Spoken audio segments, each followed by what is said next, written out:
يعني بتمنى الشهادة بس مش ولاد صغار. ولاد صغار شو ذنب؟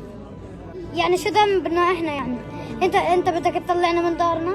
فيش مش راح تطلعنا يعني. هاي ارضنا وعرضنا ودارنا، فيش تاخذها من شو ما بدك تعمل.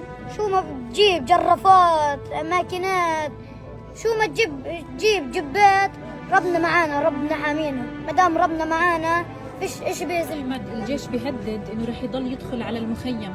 عادي يدخل وصرنا شهداء بيجي بعديهم ناس، بنضلنا نقاوم نكسر خشمهم. اي فجروا السيارات، قلبوا السيارات، قلبوا الدنيا. الولاد الصغار استشهدوا، الشباب استشهدوا، كله في ارضنا. يعني هاي قصفوا الدار عادي، كله فدا فلسطين. احنا مش طالعين من المخيم، هو الضابط قال لي احنا مش طالعين من المخيم الا ان نقتل شو اسمه نقتل المقاومين. وهي من المقاومين ولا حدا توفى.